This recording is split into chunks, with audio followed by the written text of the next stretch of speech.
Nicks and Bruises, we are back. Shout out to the chat. Yo, Black is time. I got my guy DJ Shadow in the building as usual. What's good, Shadow? We all aboard. Just just trying to keep it cool in the snow in New York City right now. Yeah, I heard you. I heard you got hit. Yeah, almost 2 feet of snow. So it's crazy. Yeah, this one of the few times that upstate New York didn't get hit with the snow when the city did. So Well, thankfully the I'm Knicks. glad I ain't got to do no shoveling, but I'm Forget sure about I'm it. gonna get hit with another one. Thankfully the Knicks are on the road though, and we're able to get it popping with. No doubt, no doubt.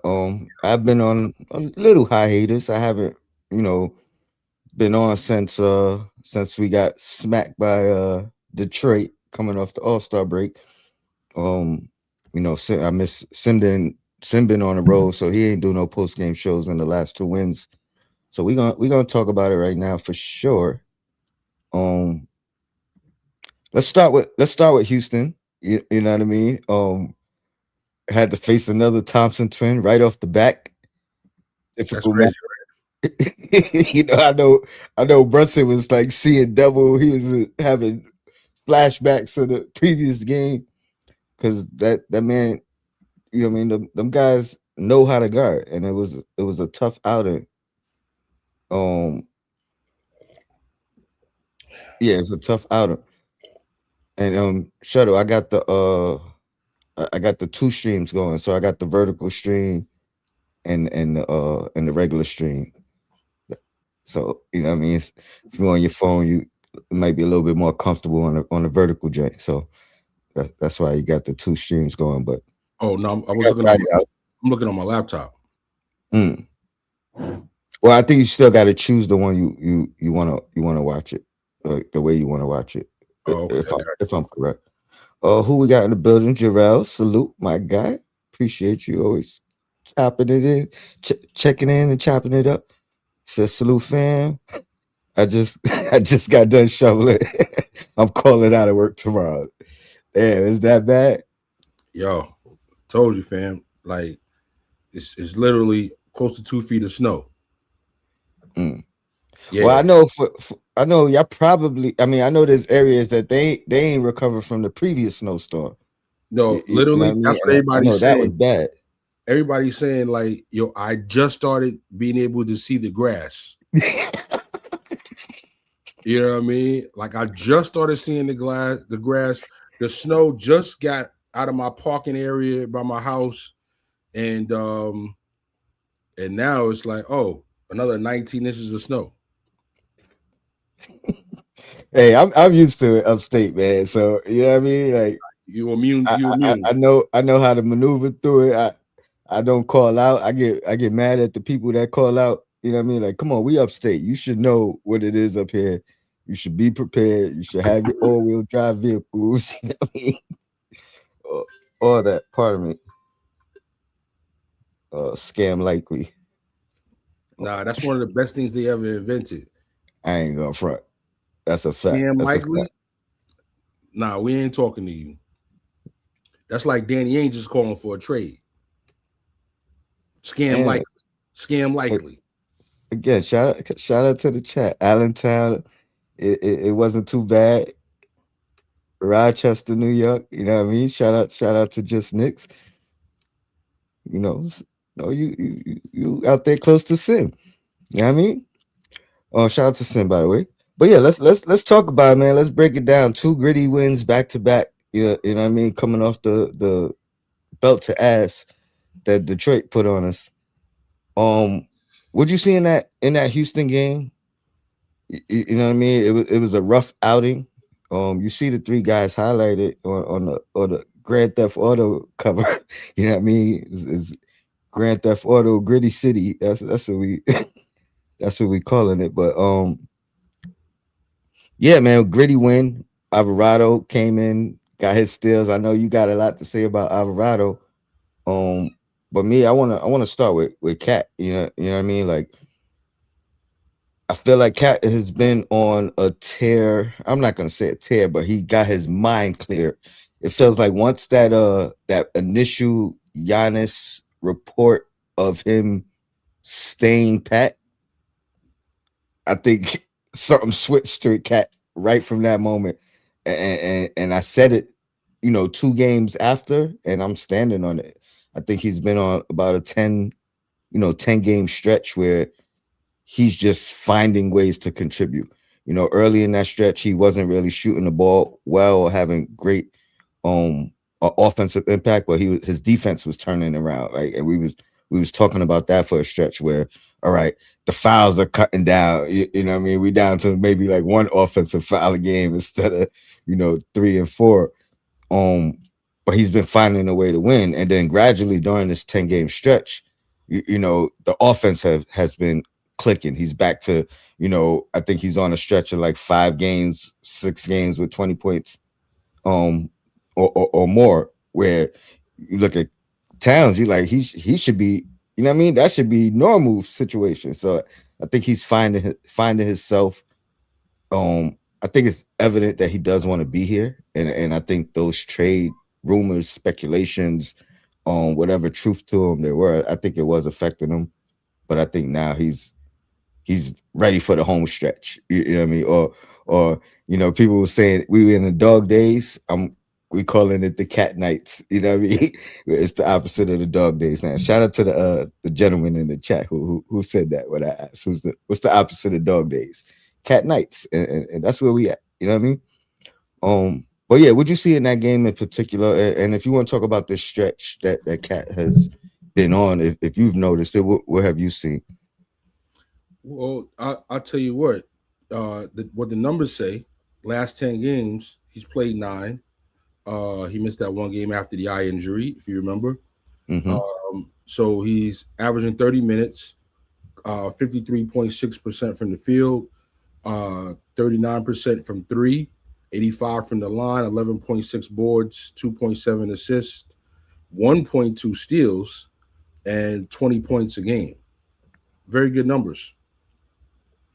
The glaring one is that 39% from three, because I think on a year, I think he was like 34, 35, Well, this season he's 36.5 currently. which obviously With went up, right. shooting 5 for 9 that last game. You know what I mean? So um yeah, I think that's the most glaring number in that stretch, right? Rising that 3 point percentage up to his average, his career average, which a lot of people have been down on him. But you talk about a center shooting 35%, and they're like, "Oh, it's a down year. It's his worst year ever." That just Imagine goes to that. show who he is and what he's capable of.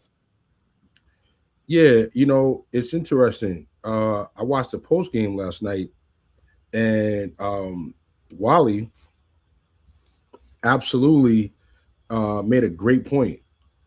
With this team, him being able to be a threat from the outside opens the lane for Brunson to drive, opens the lane for Bridges to cut and OG to cut. And he is a good passer in addition. And if you're playing a team that has a decent big man, I know it's not a lot of big men out there, but if anybody is a shot blocker, especially against these Knicks players that don't really just go straight up, having a big man come out of the paint, making it a little easier for them to get those shots is an asset. So we actually need him to be a threat from three. And you brought up Giannis, and don't get me wrong, like I'm not saying Giannis is not a great player, and I wouldn't be happy to have him. But if you lose Towns and then you bring Giannis in, him not being a threat from the outside doesn't help Brunson. And if you got to give up Towns and also give up one of your wings, that's just why I wasn't really that was why I wasn't on board with the trade, because I don't, if y'all think Brunson and Towns is not a good fit, man, I think Brunson and Giannis would easily be a worse fit. So happy to see him. Happy to see him. Turn it up. I noticed last night. I ain't gonna say he didn't complain at all, but it felt like they were fouling him all game. And I'm sorry for y'all that are like, yo, he need to stop complaining. Yo, Because if this was back in the day, if this was like Moses Malone, Shaq, Patrick Ewing, shot the Far Rockaway. They actually had, but they said about 11,000 people that had lost power. About Mm, 8,000 regained it, and they put up some shelters and stuff at the high schools, things like that. So mm. shot the Far Rockaway. Hopefully everything is Yeah, better out there. prayers out, and for sure too. So that's the thing, right? If this was Moses Malone, Patrick Ewing, Shaq, you know what I mean? Like all of this fouls and not being called, somebody will be getting something very, very serious. So it's a new day, it's a new time. The players are different, the league is managed differently, the fines and suspensions are a lot more. So I mean, at this point, other than doing that, there's not really anything else he could do. So, like, just play through it. Don't complain while he's getting hacked all game. And on the other side of the rock, they call some very ticky tack fouls on him, considering Hmm. how Hmm. much he gets fouled. So, but I did notice last night there were a couple of times he was fouled. He didn't complain. He did his best to hustle back on defense. When he don't got the ball, he got big feet. He's a little lumpy. He's a little slow. It just is what it is. So, hopefully he can continue to battle through the fouls. Hopefully, when the playoffs come, they're not as quick on the whistle on him on defense, and if they are, they're equally as quick on offense. That's all I can ask for. But he just got to continue to play hard, look for his shot, and not want the team to be so great that he doesn't realize him being great is gonna help make the team great. 100%. You know And shout out to Shaq who interviewed him after one of the two games. that was the last And, game. okay, and basically had those same sentiments. You know what I mean? They need you to be great to succeed, and I think that's one of the truest statements that's was out there. Cat tried to play it and say all the right stuff. It's the team success, and I don't care about credit and everything else. But to hear it and to hear it from a true superstar, shout out to Jersey, another fellow Jersey representative for Cat. You know what I mean? I'm sure it meant a lot, and I think he needs these type of encouraging words, considering you know what I mean. He Let's keep it 100. He's been getting the Randall treatment, since he arrived, right? Like he just took up that mantle of whether you want to call it scapegoat or the Whipping boy. whipping boy. You know what I mean? However you want to phrase it, he's definitely had to deal with that as well. You know what I mean? The brunt of that at that. You know what I mean? We're gonna talk about later, but guys like Mikal Bridges should really be, you know, sh- praising Cat for his, because he's shielding him, I believe, from a lot of bullets that aren't going his way, because the focal point of everyone's disdain has been Cat. You know what I mean? And I'm gonna talk about it at the end of this show, where I think the next evolution on things that need to occur for us to reach our true peak is that. But we'll talk about that later. But yeah, I think you're spot on. He's been getting mauled all year long. The only point I will disagree with is, you know what I mean, the arguing and the complaining. It just doesn't. There's no benefit to it. You know what I mean? Like, so that does have to stop, and you got to figure out another method. You know what I mean? Wait till the timeout and go talk to them, you know what I mean? And Randall had to figure this out too. You know what I mean? But when you're arguing, to your point, what you said, when you're arguing with the refs, now that whistle on the other side is gonna be, you know what I mean? Like, it's gonna be a little bit more detrimental. Like, now you getting a bad call on one end, and then a ticky tack call on the other. So, you, What I would like to see and what we've seen with other teams, including the Detroit Pistons. I don't know if you remember this, like maybe like 2 years ago, when the calls were being made so obvious and so egregious against them. The coach was like, "Yo, this has got to stop. Like we're a professional team too. Yo, like where's Mike Brown at? Where's your coach at defending you in the public the way he's stroking Brunson for MVP? Well, how about some love for your center that's getting shellacked all game every game? Like how about you take a fine for going overboard so he can feel like somebody's defending him and he don't got to do it himself? I agree 100%. Where's the coach at? 100%. Too busy skinning and grinning with everybody to do something like that. Yeah, this guy's skin and grin with anybody. But that's another story. A couple of things I've noticed, especially in these last two games. Hey, look, shout out to Nostalgic Nick. I wouldn't have been as aggressive in my in my analysis of it, but he said JB finally passing it to Cat in the paint. It took 2 years. Um, I think there has been a conscious effort, right, in finding Cat in these last two games in particular. Um, and again, we've talked about this throughout the year, and we talked about it last year to Nostalgic Nick's point, where we asked these questions like, is it on Cat? Is it on Brunson? Is it on the coach to find ways to feature him, find ways to kind of get him going, whether it's plays, seeking mismatches, all those things, they have to be figured out. They have to be included. If you listen to big men talk, Perkins or just any big man in the media after their career is done or during their career, you always hear that talk of feed the big man, keep the big man happy. You know what I mean? Like these guys don't necessarily have the ball in their hand to make the decisions, not possession after possession.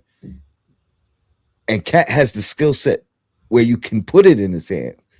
And now, one of the questions is his decision making at times.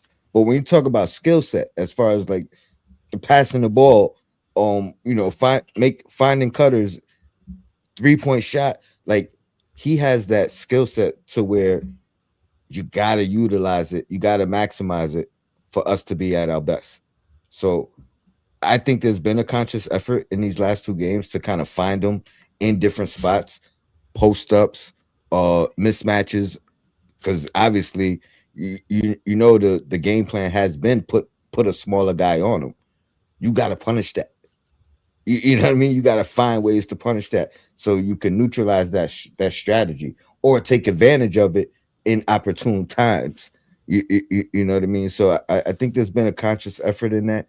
I just love his energy in these last two games. He seems like he don't have that lingering whatever it was in the back of his mind. I'm gonna blame it on the trade deadline and the trade situation, but he just seems like this is the most comfortable he's been this year. So we need that moving forward. It took more than half the season, but I'm glad we are here now with that. Anything you want to add about Cat? Pardon me while I mute myself and get rid of my cat. Yeah, I'll point out comment from Fred Wong 6087. Jose Alvarado came in and has actually been talking to Cat like a leader, like a point guard talks to a big man out there on the court. He's actually been looking for Cat out there. You know what I mean? And Jose is not like, even though he can go nut from time to time, overall he's not really like, he's not a Jalen Brunson type quote unquote point guard. He is definitely a guy that's gonna look for the big men. He's a guy that's gonna try to get you the ball where you like to get it and score. It was even conversation first game. Yo, Brunson, where you like the ball? He said, yo, just play, but he's asking though, and that's the difference. Brunson's telling you just play, which is probably what he's telling Cat and what he's telling everybody else. And Cat is, unlike most players, a more coachable, communicate, let's get on the same page type of person, so he knows what to do, what to expect. I mean, this is a guy that was a number one pick.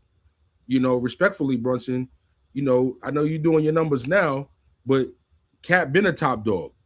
You know what I'm saying? He been a top dog. He came out highly regarded out of high school, one of the top two, one of the top players, piece of law. And he comes in from high school, one of the top players. He's plays 1 year, one of the most dominating players, is the number one pick. Got all these all-star games, been scoring 20, dropping 10 boards every year. So, he's used to being the center of the team. So yeah, you should be communicating with him where he wants the ball, how he likes it, where he don't like it. You know what I mean? Not like, just because you score with the ball, you don't gotta have a conversation with him. you know? So shout to Alvarado though for coming in making a difference.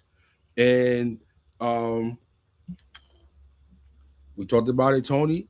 And even though he was injured and he couldn't be traded, most likely because of that.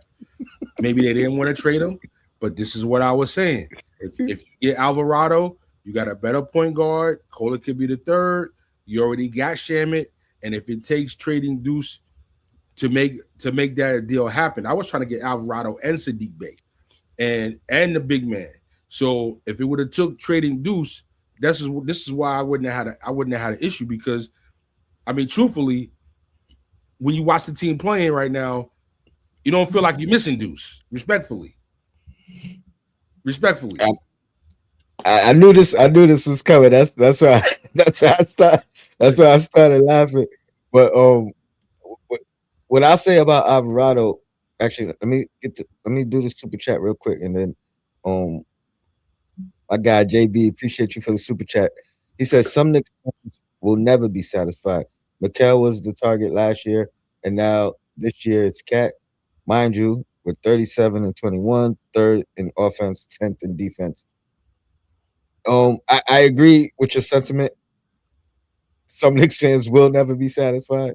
Um, But I I want think to I that want to ask him a there'll be a question. small section of Knicks fans that will complain after the championship. You know what I mean? Yeah, but Yo, why it took we so won long? the chip, but we had to win. We had to win it in 7 games. We couldn't win it in 5. But I do want to ask Jason a question, because I think it's a very fair question. Do you Has the team met your expect not Cat, not specifically Cat, right? But has the team met your expectations thus far? Are you happy that the team, as I go to the standings to reaffirm, are you happy with the fact that the Knicks are second in the division to the Boston Celtics, who were predicted to be a playing team, and a team that's 6.5 back behind the Detroit Pistons, who you beat in the first round, and that you have 37 wins, and basically you're on pace for the same amount of wins as last year, even though you lost Brunson for 14 games at the end of the season last year. And had that not happened, you probably have 55, 66, 56 wins. And even if you only made it to the Eastern Conference Finals, you had more wins than you're on pace for currently. So, I mean, me personally, I was looking at a number one seed. I was definitely not looking at being behind the Boston Celtics. I can't let that one go. I can't let that go. I mean, I agree as far as what I expected and where we are. I don't think I don't think we are where I expected us to be. Um, where we are is not like, if we're talking about levels. I'm not at a disappointed level. You know what I mean? Maybe right where we are, I'm like, I understand it. I'm satisfied. Looking at how things transpired, and like I said, Cat, how he started the year to where he is now progressively. Even the team's defense, where it started the year and where it is progressively now. You know what I mean? We it's another team under 100 points in the Bulls, right? Or 108 for Houston. Well, I mean, I guess that's normal. I don't know what they average, but they're not an offensive team. But the defense over this stretch as well, you know what I mean, has been, I'm gonna say, top tier. We're up in he said we're the 10th defense right now. You know what I mean? That's a far cry for where we started. So when I look at the progression of where we are, I'm okay with where we are. I'm like I'm not disappointed. You know what I mean? When I look at that stretch, you know what I mean? That's where I was disappointed. That 8-game Two, losing two, streak, two and you know what nine, I mean? 2 and 9 streak. 9-game streak. Like that's where the disappointment has set in. But when you look at the totality of the season and where we are, you know what I mean? And you look at that stretch and you be like, man, that stretch kind of, we survived that stretch. You know what I mean? We bounced back, and we bounced back in a way, like we cleaned up things that were bothering us even when we were winning. You know what I mean? Like, so that defense, where we are defensively, I like it. You know what I mean? Like, that's where we got to continue. Again, finding how to utilize Cat, which I don't think we've been underutilizing him, and finding ways to do that. That's something we've been missing, and it's progressing now. That grit, right? We added the Jose Alvarado. That's where I was, so that's where I'm gonna continue, right? Alvarado's presence, the impact is undeniable. You know what I mean? Like, he's had two good games, or two, I'll say two great games, honestly, and two, one bad game and a decent game. You know what I mean? But those two games that I consider great, it's because of the impact he made. You know what I mean? Um, Chicago, pardon me, the Houston game, the steal on Durant in that fourth quarter, the signature steal on Durant. You know what I mean? It was to the point where I had to watch it twice because I didn't see where he came from the first time. I'm like, yo, like, oh snap. You know what I mean? Like, where'd he come from? I had to rewind it a little bit. Like, so if I'm looking at it from a court's, you know what I mean, a court's view, Durant didn't see him. You know what I mean? Like, came, took his cookies, Yeah, tough layup on a break after that. You know what I mean? Like, that was and then I impactful. believe he got a steal on the next possession right after that. I don't know if I'm not sure if it was the very next possession, but I know he had no. You are right, because he had three steals in the fourth. I don't remember the next possession still, but I He remember was the last one he because that got was the the steal. He closeout. was falling out of bounds, made the steal and the pass, Passed it to Brunson. Yep, which led to the yep, break. I think Shaman hit a three. yep. So, like, yo, his grit. First of all, the grit where he stepped to the player, that's a whole different level Hmm. of grit that nobody on this team have been showing, this season. That type of attitude to even think that they would do something like that. And then you actually add the real life, real game ability to impact it with 5 steals in the game. Yo, how do you get 5 steals in the game? Twice. How do you get five? How do you get 5 steals in the game? How do you get 5 steals in the game? Like, all the years I played, as many steals as I got, I never got 5 steals in the game. And I mean, let's keep it a buck, right? Two defensive player of the games in what's he played 5 games for us? Yeah, 2 out of 5. 2 out of 5. Like, come on, man. Like, it's you can't deny the impact that he's making. I do He's, want to tell you, there's he's people the reason they won that in the game. chat that do miss Deuce. They want you to know that, because they I'm just saying, like, I see it a couple. hey, I'm just saying, y'all Otherwise, see what Shaman's doing out there. You might miss him. You might miss him in the heart. You might miss him in the heart. Don't get me wrong. Like, this Deuce is my guy. Like, I like Deuce. I was supporting Deuce from the whole time when he was going to the G League and getting play, not getting play. When it was quickly time to leave, I was on board with Deuce taking the role and filling the slot. Like so, I don't got no problems with Deuce. I like Deuce. There's nothing to not like about Deuce. You know what I mean? Here's what I say. I think you've always emphasized that Deuce is not a point guard, right? And I agree with that. I think he's had to play point by default for times. One of the attributes, or one of the things that I thought that made him valuable was the fact that you know he can play point guard. You know what I mean? He can play two. He can guard ones. He can guard, like he's multi positional because of the fact that he can guard up and guard down. Um, but to your point, which I wasn't aware of, and I could acknowledge because I wasn't sure what we were really getting from Alvarado. You know what I mean? Like I wasn't the highest on his. You know what I mean? Bringing him in just because I didn't know if he was going to be a long term. Like I didn't know if the highlights that we've seen over the years, because that's what I know from him, highlights. I didn't know if that was going to be like a consistent basis. This is who he is, or it was like, all right, when he's on, this is what he does. But no, and he's a true point guard. Like I didn't know that about him. Like he facilitates the ball.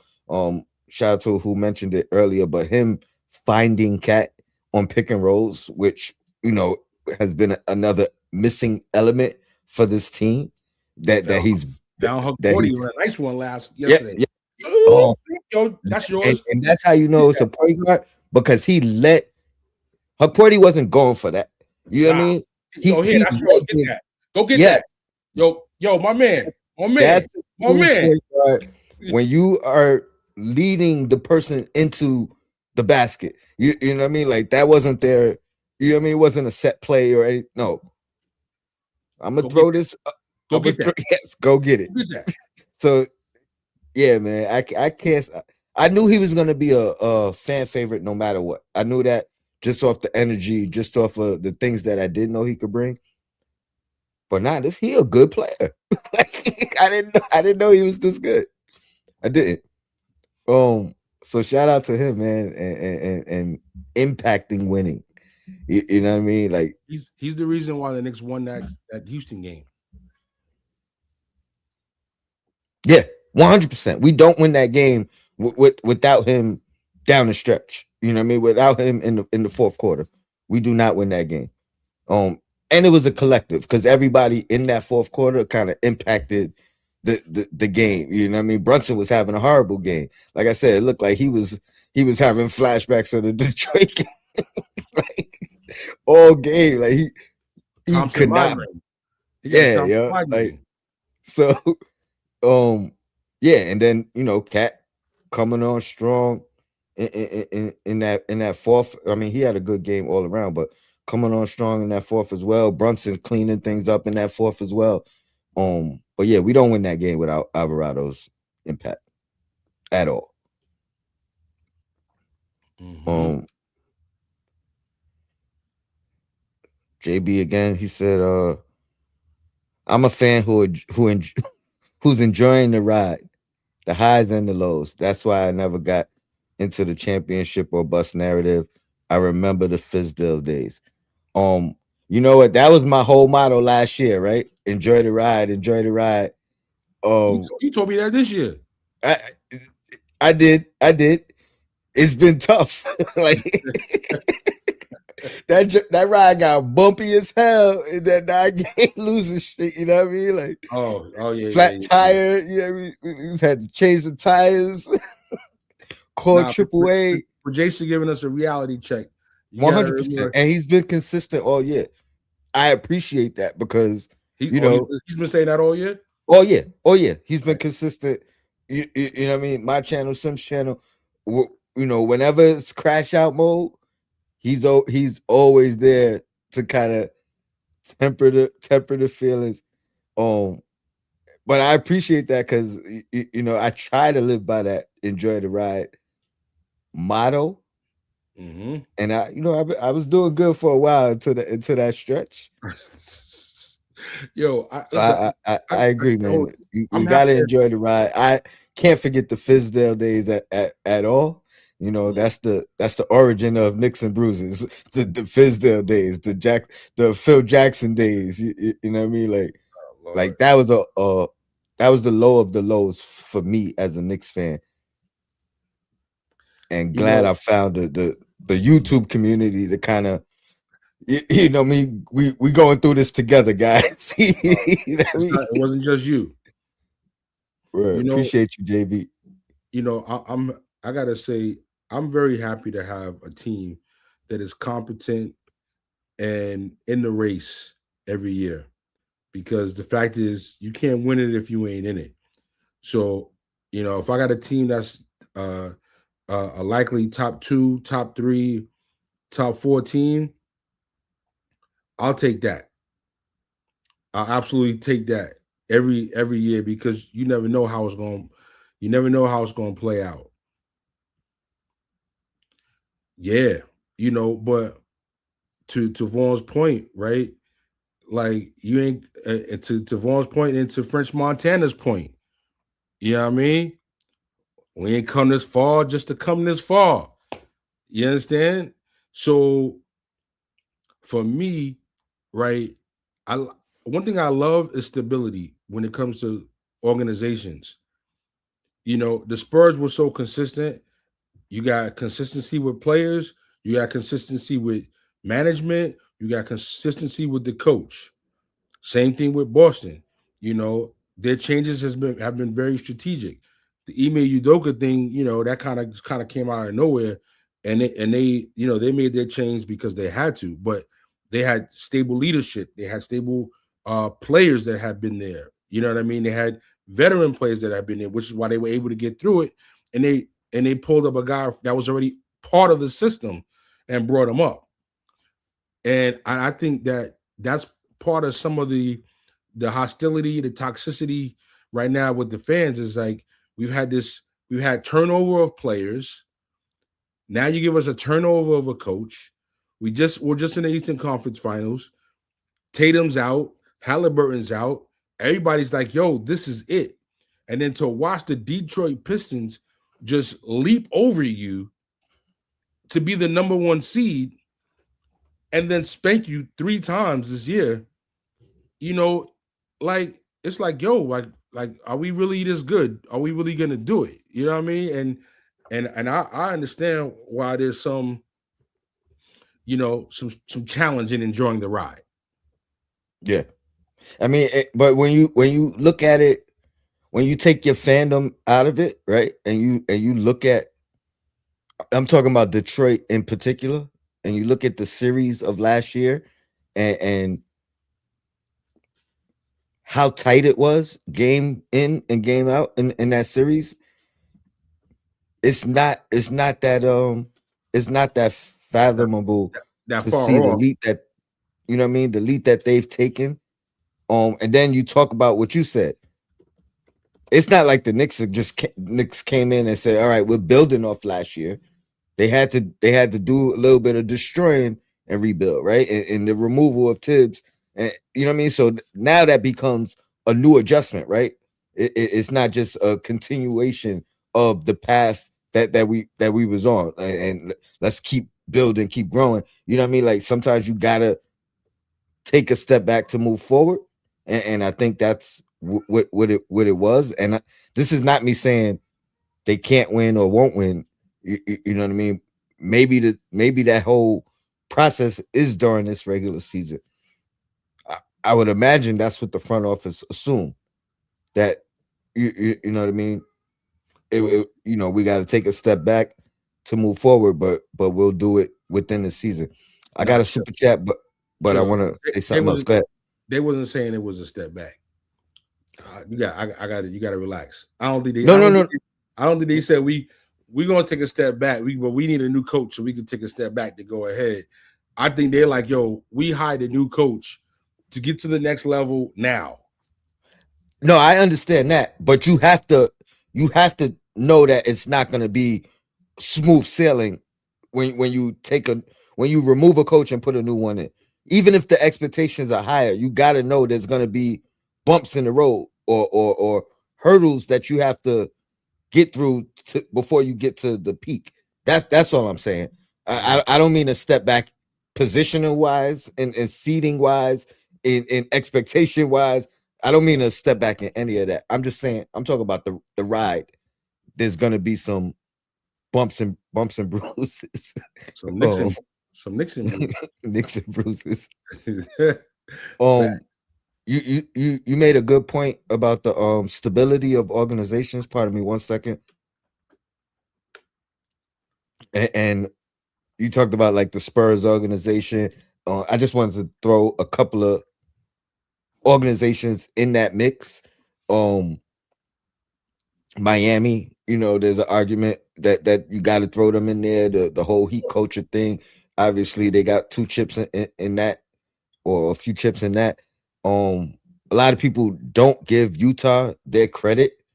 Um, Obviously not currently constructed, but if you look at the longevity of their success going back to Malone and Stockton to bridging that gaps era with was it Deron Williams. Deron Williams and Boozer, right? You know what I Indeed. mean? Like and like granted, they never won in that stretch, and that's probably the biggest, you know what I mean? That's the only thing that you but as far as like organization and culture and just learning or knowing how to be successful, stay successful. And you gotta give Utah their credit for a long, long time that they was able to, you know what I mean? They just never got over the hump. But I just want to throw them in there. Facts. Walter White, appreciate the super chat. This is a good one. He says, "Is Brown helping or is Brown helping or hurting by the collaboration technique? Being swift and changeable may help when it matters, but I think that's one of the things that obviously that's what the front office wanted, right? That's one of the back to the whole tips thing. That was one of the knocks on him. I mean, specifically, they put that in one of their statements. His lack of collaboration and no longer wanting to. I forgot how they termed it, but they used that word again. The margins, not willing to maneuver in the margins. Um, was one of the specific things that they wanted in their next coach and in his successor. Um, but as far as does it help or hurt, I guess the honest answer would be is yet to be determined. Right? We shall see. Because I mean that's one of the things riding on this championship now, or this the success of this team. Um, yeah, I, I had questions about it from the beginning because I think when you do bring a coach in, you want that coach for his philosophy, his beliefs, right? If you're able to kind of change a coach's mind in his decision making, you know what I mean? I guess there's a middle ground, right?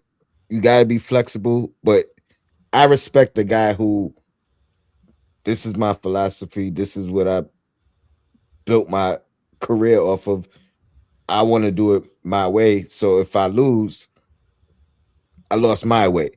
You know what I mean?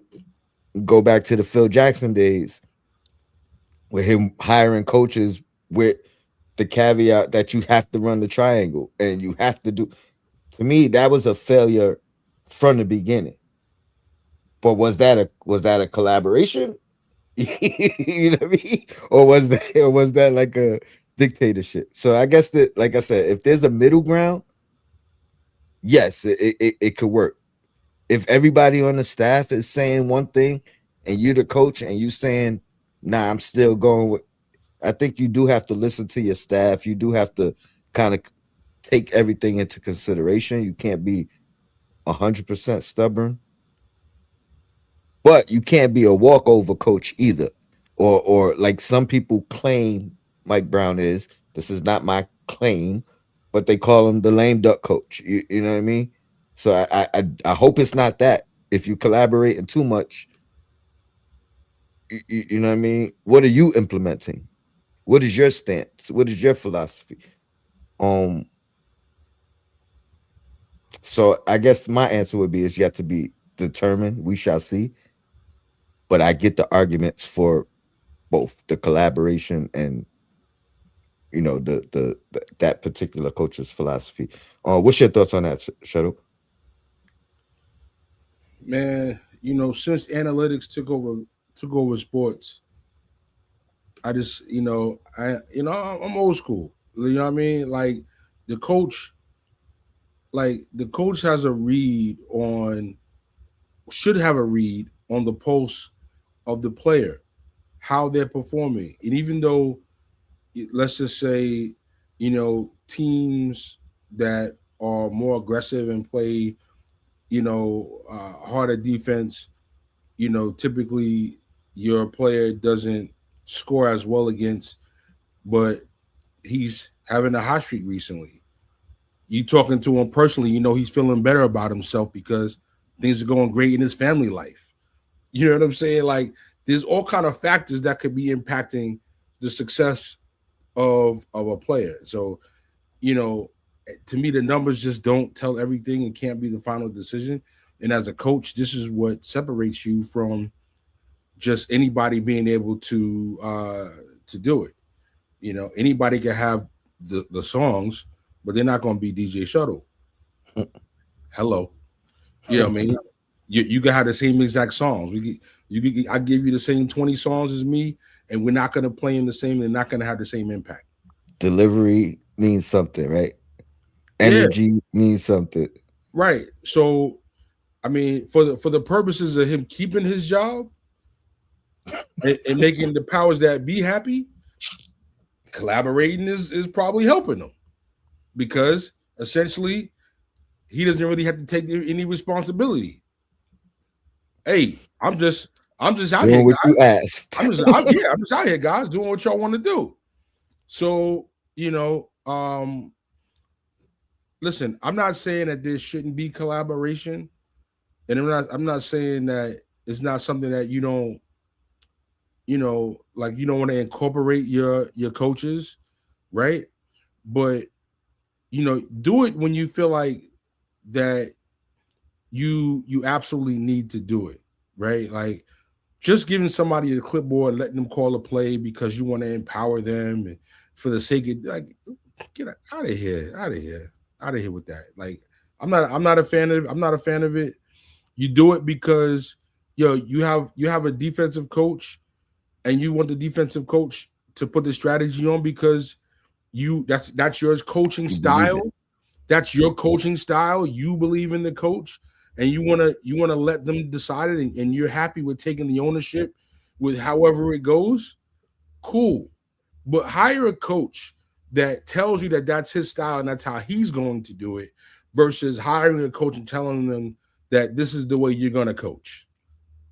That's just how I feel. Just my thoughts.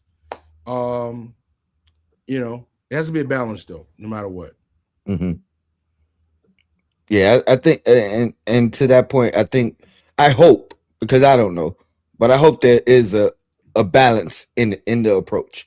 If there's a balance in the approach, then yes, I think it can be helpful, and will be helpful. If it's my way on the highway or on any side, from any side, it can be detrimental. So, but we shall see. Oh, JB again, appreciate the super chat.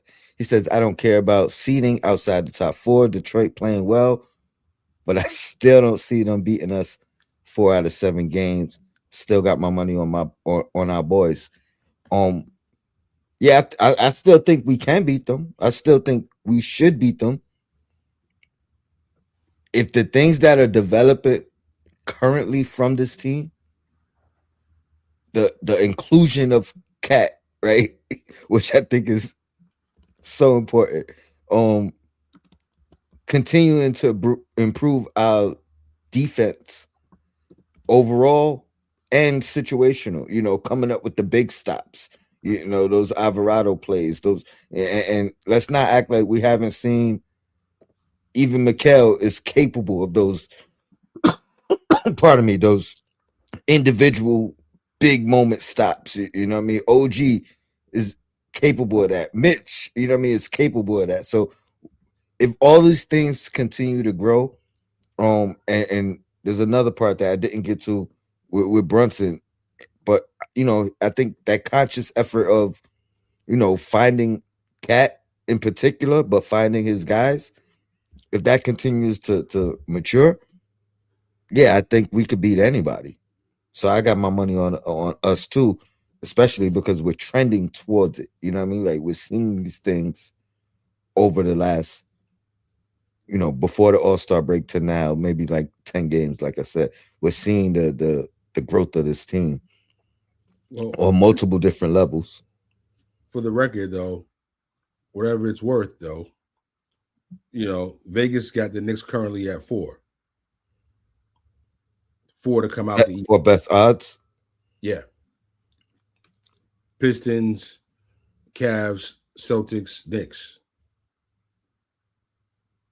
Oh, fourth in the East. Yeah, fourth best odds to come out of the East to win the Eastern Conference. Just to be clear, so whatever Vegas is worth to you guys. um, I think part of that is probably the expectation of Tatum coming back. Um, I don't know. I don't know how they got the Cavs over us. To be honest, like the Cavs got better 100%, but everybody's argument that the playoffs is a different animal. Shit, look at the Cavs last year. The proof is right there that the playoffs is a different animal. And as great as Harden is as a player and as an addition, his biggest knock has been his playoff record, I'll say, rather than performance itself, even though he's had some shaky playoff performances. Uh Walter White, appreciate the super chat. He says remaining strength of schedule. Boston 6th, Detroit 7th, Knicks 22nd, Cleveland 27th. To me, that strength of schedule thing, it's not that important in the sense that when we're bad, we can lose to anybody, and we've seen it. So strength of schedule is not as important as strength of the Knicks themselves. You know what I mean? Like, how are they playing? Right. they're not even who are they playing, right? How are they playing? Is more important than who are they playing for the most part. And there's several games specifically against Boston that the Knicks will mess around and find out losing them games. Oh well, we already got the season series against them. There's no games left against Boston. If there is, we are. I don't think so. I think we already clinched the head to head record. You know what I mean? If we're tied, we win. So they have to be above us to, you know what I mean? Well, To it's 2-1 versus Boston this season, and there's another game left, so it could be a 2-2 tiebreak. oh, it could be 2-2. There's another game. Part of my cat. She keep coming back. Yeah. Um, So Detroit is probably not reachable at this point, respectfully. Boston, while they may have a tougher schedule right now, they're still a game ahead of the Knicks. mm-hmm. And if the Knicks are not handling their business, doesn't matter what the strength of schedule is, because truth be told, the way the Knicks was looking against Chicago last night, I was worried they were going to win that game. So we got to, like you said, Tone, we got to focus more on what are the Knicks looking like? What can they do? Can you handle your own business? Can you handle your own business? That's right. That's right. Because yeah, I can't even look at like strength of schedule no more, or even who we're playing tonight. You know what I mean? Like I can't even like look at that no more because I they am. they I did, have I did a whole 10 game dive earlier this morning. well when I say that I mean there's no gimmies anymore. You know what I mean? Like the Knicks Oh have yeah. have blown that privilege of me feeling like, or I shouldn't even put it like that. But you know what I mean? There's no more gimme games. You know what I mean? Oh, They don't have that it's luxury like with me anymore. it's like when that message pops up on my GPS. So red light camera ahead. Every camera's a red light camera, fam. You ain't got to tell me that. Like every game's a tough game at this point. You got, I mean, unless you're playing, except for let's see here, you got a game versus uh Utah, who's for all argument's sake tanking. You got one game against Washington, another team tanking. So you got a couple of teams that are tanking. Indiana, I don't want to say they're tanking because they always play the Knicks like it's a championship game. But yeah, you got a few teams. You only got a couple of teams that are tanking. You got some teams that are playing for playoff positioning, and there's a run in the next 10 games, which goes past March 6th, because I see that super chat. March 6th is Denver. March 8th is the Lakers, who are a playoff team. Yeah, the Clippers probably ain't going nowhere after these trades, but as of right now, they're a playing team. And if Kawhi is still playing, I mean, I don't see why he's not going to be trying to get buckets. March 15th, you got Golden State. I mean, they just beat Denver, and Steph Curry didn't even play. So, you got some gimmies after that: Indiana, Brooklyn, Washington, New Orleans, Charlotte. So you got a nice run right there, you know. But then after that, you got Oklahoma City, you got Houston, and then you wrapping up with Boston, Toronto. So Playoff listen, teams. playoff teams. So it's gonna be like Tone said.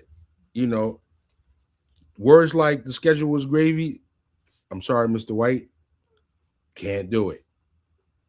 Appreciate the super chat. I have to read it because you addressed it, but Walter, yeah, and again, I hope if we're playing at our peak selves and we find how to implement all these deficiencies that or neutralize all these deficiencies we've had throughout the year. Maybe we could get back to the point where some games are gimmies, but right now we've lost too many games we should have for me to not respect our opponents night in and night out. And I mean, he did want to change that to March 9th as opposed to March 6th. yeah, there March we go. 9th. That's a Yeah, right. Yeah, after March 9th, respect to the BIG. After yes, that's where I was going. after March 9th, yeah, then you got Utah, Indiana, Golden State, maybe, feeling like they're ready to coast out the rest of the season by then. Then you got Indiana, Brooklyn, Washington, New Orleans, Charlotte. So yeah, there is a nice run from March 11th up until Oklahoma City. So you got a good 7, 8 games where really, in theory, you should win all those games. You know, and then you go to Charlotte.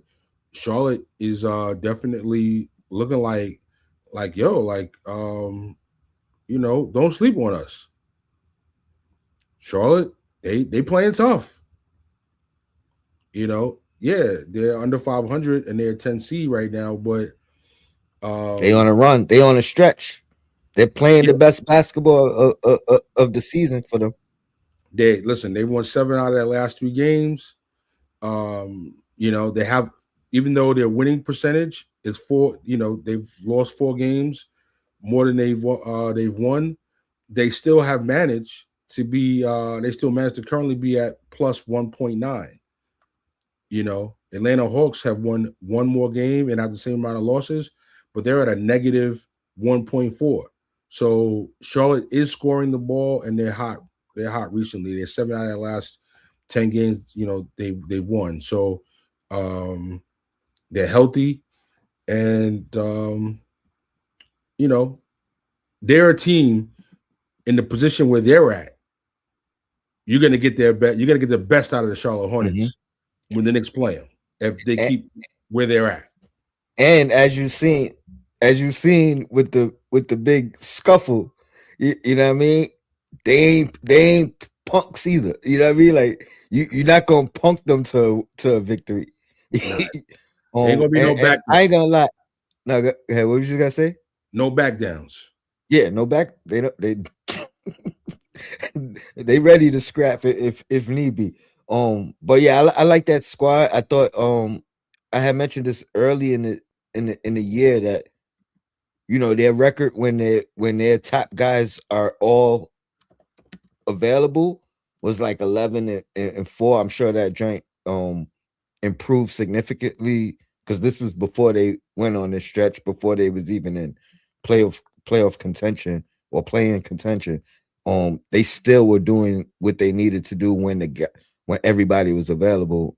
They just had guys missing time, and they didn't have their full squad, you know, available early in the year. So yeah, I'm not sleeping on them. But again, I ain't worried about them either. I'm just saying the Knicks have shown me I can't take any opponent lightly, moving forward. But And I did hear your adjustment. It is a great time to gather data. Um, but and then Walter White said, look at Detroit's schedule, Boston's schedule during that same stretch, which is fair, but we can't control what they do during that schedule. You know what I mean? We can only control our opponents and how we play in that run. and So but I, hopefully they falter and lose some games during that stretch and help us out. But we got to win ours 100%. so and I just want I also want to just make a note. Like to me, that's an example of right. You're playing a team that doesn't have a great schedule, and the strength of schedule for you is looking like it's a lot easier. And you're playing a team like the Charlotte Hornets, who are 4 games under 500, right? But they're trending, and they're a tough team right now. You're playing the Indiana Pacers, who have one of the worst records in the league, but they just beat you. They don't like you, and they're gonna play you tough every time they play you, regardless of what the record is. You know what I mean? Oh, you're supposed to put me in there. Yeah, he's like, yeah, he just threw me in there. He just threw you in there, Power Father. I ain't expected just being there like that. Hey, stay ready. You ain't gotta get ready. You know what I'm saying? He didn't throw me in there, it was the phone did it. The phone just threw me in there. You're always welcome, man. Welcome, I'm as driving. Shutter would say, all aboard. Oh, I'm driving right now, so I'm not gonna get on screen. No, no doubt. Um, I don't know if you was listening in. Go ahead and give your thoughts. If not, I'll give you a fill in. That's what I was trying to do. I was trying to just listen in the background, see where you were at, and then jump in. But it just threw me in there. No, no, no doubt. Where were we? We were talking about Walter White. Let me see if I could find the actual super chat. But basically, you know, um, Walter White was saying how after March 9th, it's kind of like a easy schedule. He was referencing how Detroit and the Awesome. Celtics schedule are a bit tougher down the stretch. My point was I don't have that grace with the Knicks any currently, you know what I mean, to overlook an opponent or look at strength of schedule and say these are my expectations. Like they've proven that they can lose to anybody at this point. So it's really about what Knicks team is playing, not who they're playing. And when you and by saying what Knicks team, you mean who shows up, Yes, the right? quality of Jekyll how and they're Hyde, playing. Yes, right? correct. Jekyll and Hyde. You know, yeah, I agree. You know what I mean? It's like no offense to Walter White, but and I don't know if this is what he was saying. I doubt this is what he was saying, but I'm tired of making excuses every time I turn around. Every time we turn around, someone is making an excuse. Oh, we won the cup, so we was Fatigue, tired. You know what I'm saying? It's what they say is the dog the days. dog days. You know what I mean? I was waiting for if the Knicks would have lost last night. I was waiting to hear. Oh well, they just came off of an emotional game against Houston, back to back. Da da da da da. You know what I'm saying? And it's like, and if we don't win the championship, what's going to be the excuse then? Like I just keep. I mean, I'm not. You already knew. It wasn't championship or bust for me, right? But every time we go through a stretch, there's these different excuses about why, you know, and sometimes to me, why. When I'm saying why, I mean why other than basketball reasons. Hmm. Obviously, you lose games due to basketball reasons, but it's all these other things that I keep hearing from even the media. Just where it's basketball. We lost because of basketball. If you're supposed to be a championship level team, there are no excuses to me. If you lose because you didn't play the game well. If you go on a Well, losing streak, it's I because do you're think not playing good. I do think and I'll put his comment up here, but I just in Walter's defense, I think one of the asterisks, or he said later on, was it's a good time to collect data those during those stretches. Um, Okay. I do agree with that, and then he just said he's not making excuses. Just giving stats as far as the remaining strength of schedule for those guys ahead of us and us. Yeah, So yeah, I mean, definitely. That it can be an opportunity, 100%, right. I get but that. it's up to the Knicks to show up and take advantage of it. Right. I get that. And strength of schedule when you start talking about seeding and all of that. I definitely get that. Yeah, and I just countered not harshly, but gently to say that strength of schedule could be a little bit overrated. Because right now Charlotte's 4 games under 500, but they're one of the hottest teams in the league right now, and they're on the schedule. You got Indiana, one of the worst records in the league, but they Just they kick our ass. they just spanked the Knicks, and they play the Knicks like it's the championship every time they play them. Every time. So I'm just not really I'm not really hype on using strength of schedule. It's more about where the team currently is, and how they're playing going down the stretch. For Yeah. the Knicks and all the teams for that matter. And right now, you could say Boston's got a tougher strength of schedule, but Boston's on fire right now. So that strength of schedule, for the teams that are playing Boston, Boston is the reason why their strength of schedule is up. You know, not too many teams want to play Boston right now. Right. And I don't listen, I don't care how the Knicks win. I just want them to win.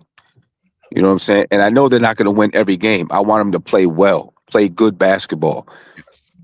Yes. That's it. Play good basketball because you're not going to win every game. You can play good basketball and lose. Just play good basketball consistently. 100, like like how you lose is just as important as how you win, right? Right. You know what I Right. mean? Like if those losses to Detroit were close games, down to the buzzer, Brunson misses the game winner. You know what I mean? We're not looking at the situation the way we currently are, the way some of us currently are. I know Right. Sim, your big thing is in your show, on your chats is, all the people who keep saying they're not scared of Boston, not scared of Detroit, right? Right. But if you show some fear, or you respect your opponent, you know what I mean, there's nothing wrong with that either, especially given the way we've lost those games, right? I don't think you could discount the way we've lost those games. Right. You know what I mean? And So just because I think the way you lose is just as important. and many fans are going to the well, we lost to Boston all season, but we beat them in the playoffs. But right, but unlike the Celtics, unlike the Celtics, right? In this case, unlike the Pistons, rather, I should say, with the Celtics, there was a level of respect. They won a championship. They got veteran players. You know, they've been sunning you. You know what I mean? So even though you ended up winning, you went into it like, yo, wow, this is gonna be tough. Maybe we not gonna beat them. You know what I mean? Right. Right. And because it's the Detroit Pistons and you beat them in the playoffs last year, you're not giving them a certain level of respect.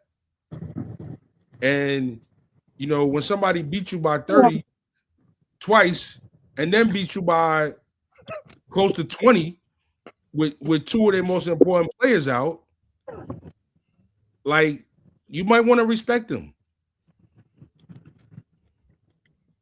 Um, At least a little I bit. want to get to Alan's comment, but give me 1 second. Because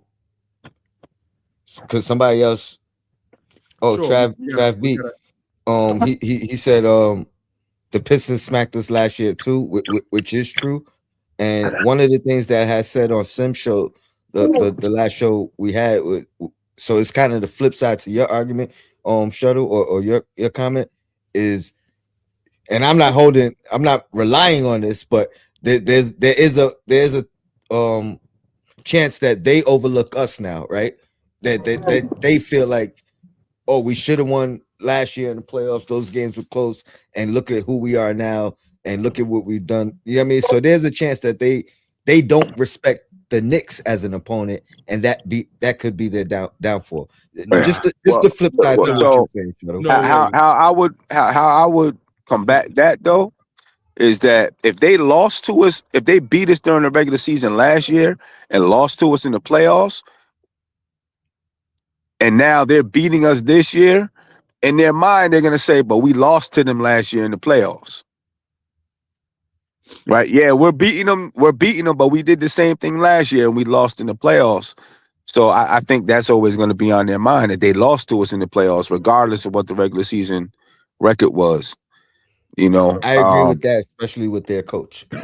yeah. 'Cause Yo, And I he's think for Knicks fans, I'm sorry, Shuttle. go. One last thing. I think for the Knicks and for Knicks fans, I think we can't base anything on last year because we're a different team than last year. We're not the same team. We got a different coach, different mindsets coming into games, coming into the season. You know what I'm saying? Different strategies, different philosophies. Like a lot of stuff is different with this team than last year. You know what I'm saying? So I just don't think we can count on last year, on us being able to draw from last year because we're not the same team. Correct. And I think that goes right to the chat that Tony posted up. Respectfully, that was a month ago. Every 10 games is a theme, story, narrative. This team has the DNA now. Have to put it all together. Accountability has to be at the forefront, and it has. So, you've got now to the title for today's, show was, Gritty City and the increased toughness. So, yeah, so now you have some more toughness on the team. You got more of a defensive presence been added to the team that you didn't have last year. I'm sure that you didn't have most of the season, especially. But to the Pistons, though, listen, The Pistons want the Knicks, bro. It's almost like how Indiana wanted the Knicks. It's very similar, and there's no way am I thinking that the Pistons are feeling like we beat the Knicks a couple of times during the season, no matter how much we spank them, and they're going to be overlooking the Knicks. No, they want to see the Knicks and they want to beat the Knicks to show everybody, yo, we should have beat them last year. We're gonna beat them all season, and we're gonna beat them in the playoffs too. That's what I'm thinking is that's what I'm hearing, that's what I'm seeing, and that's what it feels like. You on mute, Tone. And you got a super chat. Pardon me. Do you think they have a respect? Do you think there's a respect level that they have for the Knicks? Because I don't. That's the difference. And I agree that they do want the Knicks and they want to prove all that stuff, but it don't seem like they have a healthy respect level for us. I think they do, but it's not like it ain't like they're not like from like this LeBron James hugging, skinning, and grinning kind of energy. They not in like we respect you from a very far distance. You know what I'm saying? And when we come to play you, it's like Iverson doing a crossover on Jordan. He's like, yo, you don't love me, you wouldn't have did that. Nah, like I respect what y'all doing over there in New York, but yo, Detroit was getting dismissed and kicked to the curb for so long. And like I mentioned earlier, they had calls, they weren't getting calls, like they were treated like a laughing stock. So now this coach is here. They got a tough coach, they got a tough mentality. And just because I respect you don't mean I'm not coming to kick you and beat you down. Sam, your thoughts before I get to that super chat. You think there is respect there for us? I do. Because I think you don't target a team unless you have some kind of respect for them. And that's a fact. Okay. You know what I'm saying? Because Unless you're a young team and don't know no better, but I agree.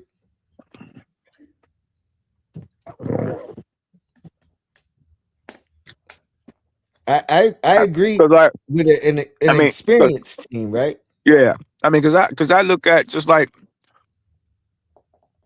if it's somebody out there that go back to when you was young, right? Somebody out there that was talking garbage. If it was a nobody, you'd be like, man, whoever, I ain't even worried about it, right? Somebody who don't even have a reputation. But if it's somebody out there that has a reputation, you gotta, you gotta stand up, right? And that takes a level of respect because other people respect them. Mhm. You know what I'm saying? Now, if I don't stand up, what am I going? What am I going to look like? You know what I'm saying? So, like, I feel like you only, you know what I'm saying? Like, you put a target on the people that you respect, that I got to take this person down, or I got to take this team down in order to get where I got to go. So I need to prove something to them. You know what I'm saying? I think they approach every game like that. I think the fact that they play so aggressive against us is a sign of respect. That's fair. Facts.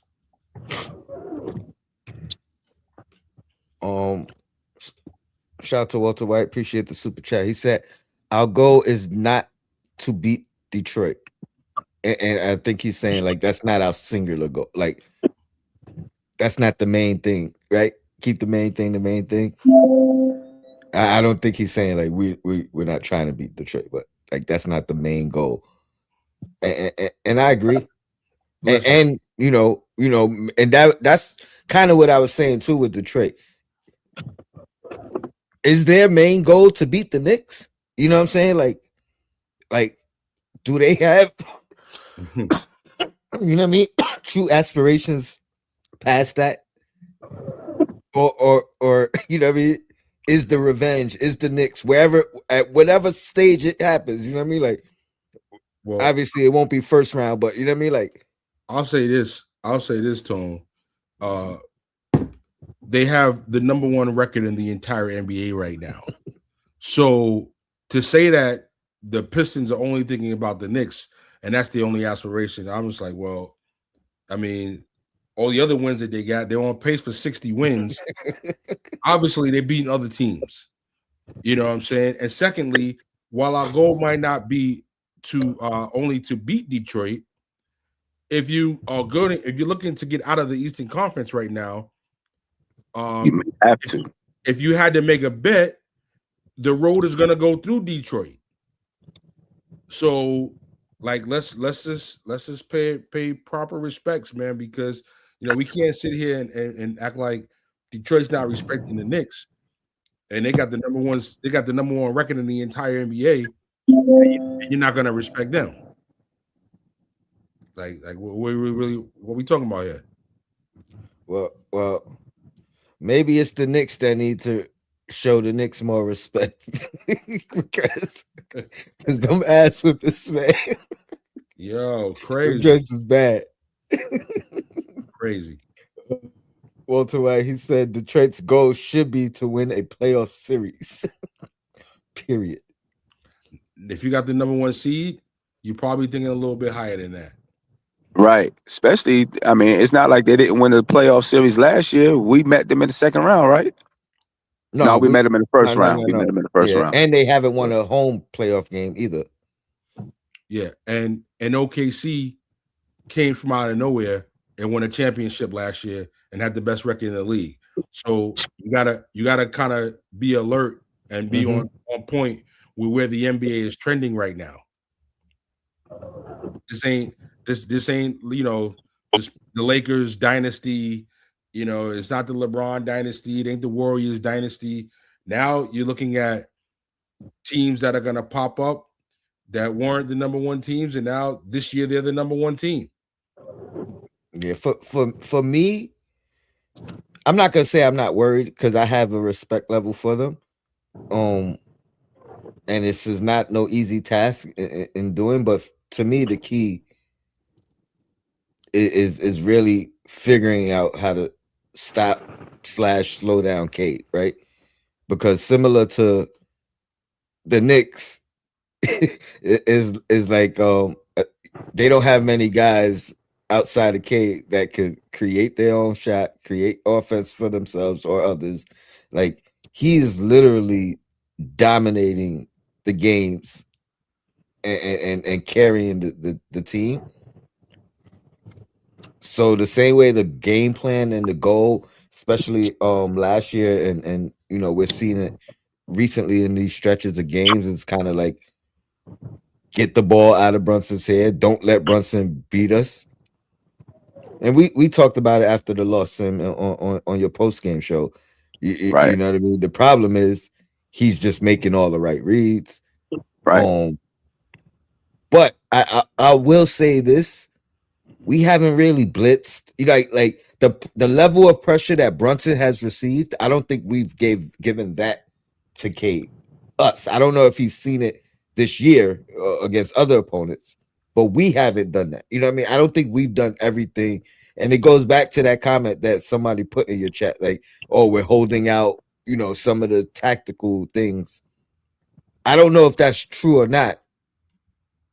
If we're holding out or we just haven't done everything. You know what I'm saying? Like it hasn't been implemented. But we haven't hard tracked. We haven't forced him to kind of give the ball up, like live by he's not gonna beat us. You know what I mean? Like we've seen single coverage with OG or whomever, and he's just been reading those and beating those and killing us that way.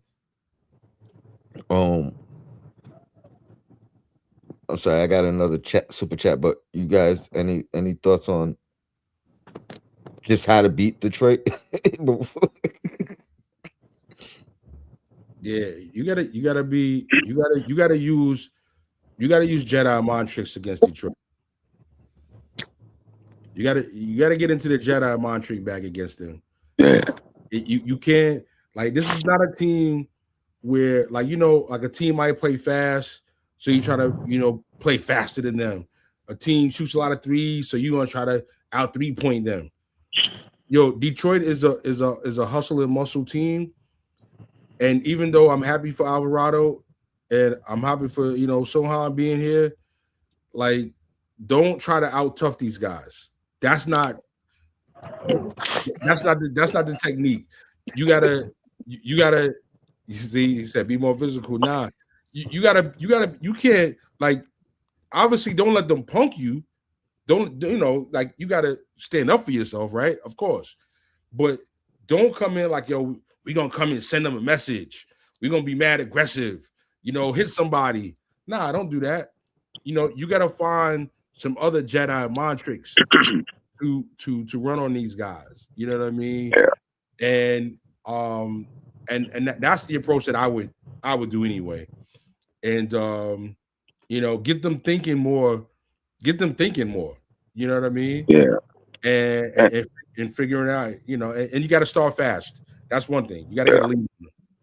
And To me, Tony, that sounds like coaching. Sim, you can answer the same question, but I'm gonna add to it. Do you how much? Because talent wise, I think we're the more talented team. 100%. It is like you can't convince me we're not.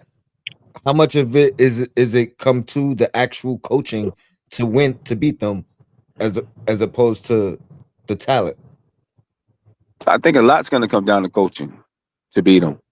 I mean, talent only takes you so far, right? So you need the will, you need the heart, you need the coaching, you need strategy.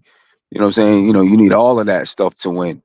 Um, and so yeah, I think coaching is definitely going to play a huge role in it because I don't think we can out physical them. That's not who we are, I agree. right? So we're not going to beat them at their game if we don't even play that game or we barely play that game. You know what I'm saying? So we got to figure out what works for us against them in order to win, right? We got to look at film and see, and when we beat them for any length of time during the game, what is it that we were doing and how do we duplicate it, right? How do we spread that out across the game? We got to figure that out. Um, and does it come down to just stopping Cade? I think you have brought to my attention that a Detroit fan or content creator was talking about their record without Cade this year, right? And it was like, a pretty good record without Cade. Mhm. You know what I'm saying? It doesn't make them a playoff team without Cade or whatever it is, but it does indicate that they have some guys who can produce even if you shut Cade down. I mean, if he's not there and they still won games, you know what I'm saying, then maybe these guys can produce. And also I mean, like you kind of alluded to, throwing double teams at him is kind of his game. He's gonna find the people that's available, that's open. You know what I'm saying? And they're the type of team that, because they don't have another guy that's just a creator that way, they're gonna move the ball till they find the best shot. Yeah, You the know, only thing so about that is I feel like we've been hedging more than like a hard double. Or, you know what I mean? Like that's my only like that's the only difference. I think it's so much easier to pick the game apart when you half-assing it. You know what I'm saying? Like, when you try to hedge and recover. No, trap. You know what I mean? yeah, Like get it out. You know what I mean? Like I think here's the hard part with doing that against Cade. I think, right? He's tall enough oh so he can still see over the defense. Now, obviously you're gonna be trying to trap with some taller guys. So OG and Bridges. I would hope you're not trying to trap with Brunson because he'll see right over top of Brunson, right? So you would think it would be OG and Bridges, so they can provide some height to hopefully disrupt his vision. You know what I'm saying? But I think it's not going to last an entire game hmm doing it because pretty soon they're going to figure out, okay, well, they're going to send it hard trap here. We're going to do this. Boom, boom, boom. Right? Okay. You pass it and then flash to the basket really quick.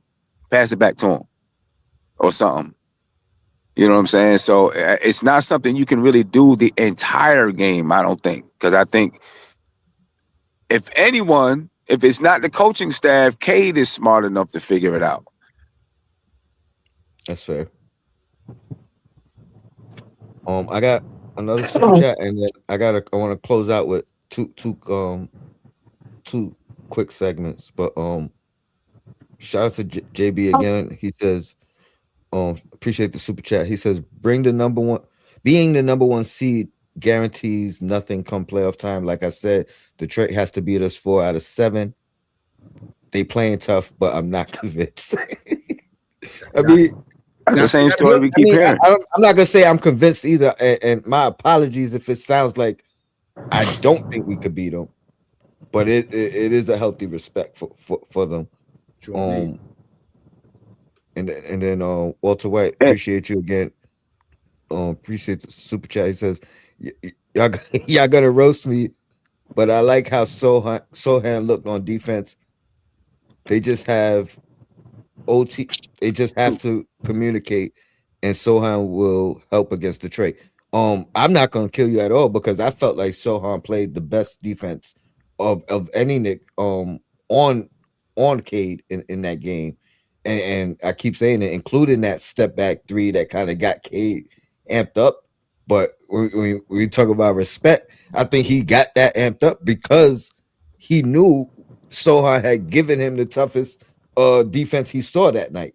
So it was like, yeah, you know what I mean? Like, you can't guard me either, even though you played me well in the previous 2 possessions. You know what I mean? Like, so I agree 100%. That was the one thing that I kind of wished he had more possessions, because I think he got pulled right after that play, as like it was a punishment where I thought, like, all right, like, let him keep going, make him do it again. You know what I mean? Make him make another step back 3. You know what I mean? But that also was like in the midst of their run to kind of separate the game definitively. My bad, Sim, if I had cut you off with something. No.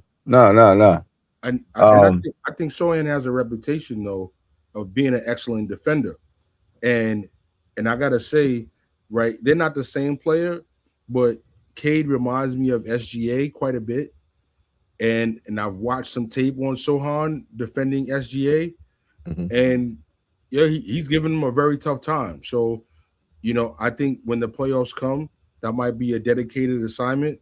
It may be off the bench, but still.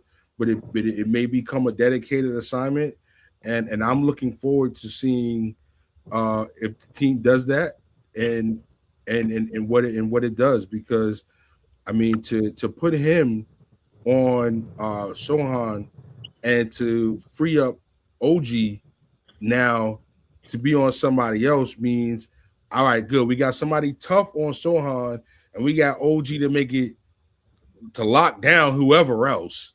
You know what I'm saying? Or put them, put them in a tough position. So now, you're not making it, you're not doing too much with your defensive schemes where you gotta, give too much help. And I think some of the poor trapping, the hedging that the team was doing is what put the teams in bad position. It puts them in bad positions. It ends up make Cat, doing what he does on defense, or doesn't do. And yeah, so like one of the messages earlier was new DNA, new team now, and between Alvarado, Sohan, I'm looking forward to seeing how all this shakes up if we play Detroit, because who knows, maybe somebody else will beat them. That's true. And I just want to clear up to everybody. I don't think that we can't beat Detroit. Right? I'm just saying I'm not going to dismiss Detroit because they're tough. That's it. They're tough, and I just don't think. I mean, we did the same thing last year to Indiana, right? We got to the Eastern Conference Finals, we dismissed them. We're down, we're down in the series. People still, I ain't worried about Indiana. We're gonna come back. I ain't worried about them. You know what I'm saying? And look what happened. They were one of the hottest teams going into the playoffs. Going into the playoffs, one of the hottest teams. January on too, right? It wasn't even like the best team in the league from January on, or something like that. Mm-hmm. You know what I'm saying? And so, yeah, I do I believe we can beat Detroit? Yes, I do. I believe they can beat us too. You know what I'm saying? So, it'll be a battle. It'll be a tough, hard fought series. It'll be a battle. You know what I mean? And I think I think as fans, we should respect it that way. No, no doubt. I got another super chat. Appreciate you, Paris Duggar. Appreciate the super chat. He said, "We just living, we just living just enough for the city. We're not Regular regular season. team. We're regular season casuals. We're a series team. We gotta get punched to play." Mm. Yeah, well, There may be some truth to that, but I don't love that. I don't love that either because if you I ever agree. if It's like if I'm not even disputing it. I don't like it either. Like because yeah, it's facts like to it. I mean, because Unfortunately. if you ever been punched before, them shits hurt and they can knock you out. Word. Um and and, Shit. and, and I guess the positive to take away from that is, when we get punched, we hit back, right? We don't curl up Yeah, you know what I mean, and go into a corner or something. So unfortunately, the reason we don't like it is because we want to hit first. We want to punch first. Like that needs to be our identity. And sometimes I mean, and it's not just this team this year. Like we've seen that a couple times in the past years where we got to get hit, we got to go down to get up. You know what I mean? We got to get hit first. We got to bounce back. You know, what I mean? all that stuff. Sim, uh, you missed the Alvarado talk and the cat talk. If uh, anything you want to talk about or mention in those last two games, I know you didn't get to do a post game at all either. So anything, your thoughts on those two guys in particular in the last two games, or if you want to stretch it out, since um, Alvarado been here or whatever. well, I mean, I tell you, with Cat, I've had my qualms with Cat. Everybody knows that, but I just like that he's doing right now. I feel like he's really trying to do whatever it is that he has to do to win. You know what I'm saying? And he's not being, you get fans, you get reporters, trying to, oh, do you think they should give you the ball more? And I'm not saying they shouldn't, but should they feature you, this and that? And he's like, listen, this is how we've been running our offense all year. This is what we're doing now. This is our offense. This is what we do. You know what I'm saying? To try to keep the focus on the team. You know what I'm saying? Um, and he's just right now playing his role and just trying to be the best in his role. So I really like I like that he's doing that. You know what I'm saying? Whatever's being needed from him is what he's giving. And Alvarado, he's Spark, my bad, he's that Spark. spark. Yeah, he's that spark. You know what I'm saying? Um, he gives you that lightning and electricity that we haven't really had on the team. And it's not a coincidence that he's playing crunch time minutes.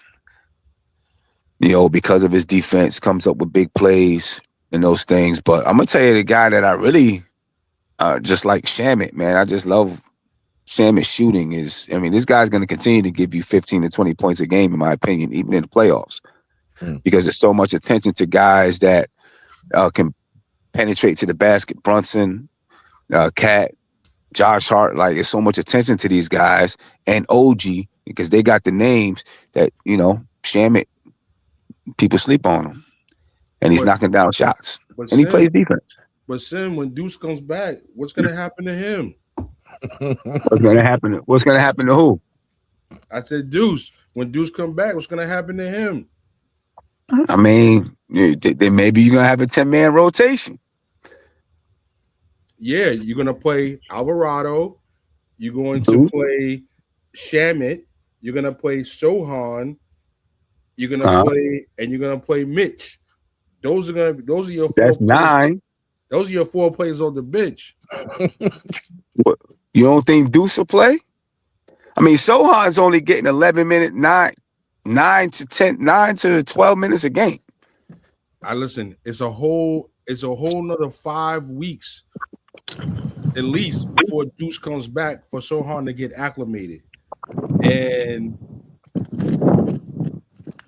I don't know. I think Sohan and his defensive presence is more valuable to the wing position versus So putting Deuce at the 2 and Shamit at the 3. let me ask you this, because I asked Tony this last night, I think it was, right? Alvarado came, automatically started playing 25 minutes a game without getting used to the team, without getting you know, any of that. Sohan, he came, he's not getting that. He's getting 10 minutes a game. What's the difference? Well, I So think I think part of it menu, for Sohan is that a menu. Can I see a menu? this guy ordering food. I see him. My bad. You good? So I think with Sohan, right? When you're a point guard and you play with the ball, you know, as long as you can handle the ball, you're gonna have the ball more. You know, I just think he's had an opportunity to have more impact, and he's had it. Brunson has to take a break, so figuring out where Sohan is gonna fit, I think is a little bit more of a challenge than Alvarado. It's an easier substitution. Brunson's out, Alvarado's in, and with Deuce not being here, it also makes it a lot easier to just go ahead and do that. But is Sohan coming in for? Is he coming in for Hart? Is he coming in for Bridges? Is he coming in for OG? Like who exactly? I think all of that is still to Figure really, itself out. yeah, it's still to be determined.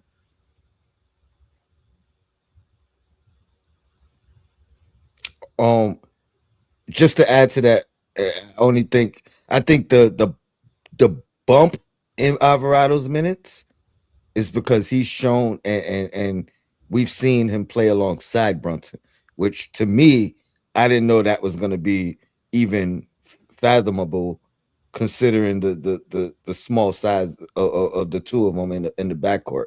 But we've seen him close with Brunson. Um, was it last game?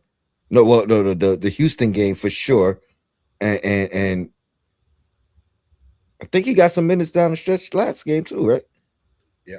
So you know what I mean. That bump is something that has surprised me. I agree with Shutter. I think it's harder to find a definitive spot. We talked about it, Sim, but because of his lack of offense, right? So you almost got to bring him in to sub out a defensive guy. You know what I mean? Because you still want to have some shooting options or a creator on the floor with him. Right. Yeah, I think. I mean, I feel like it's kind of.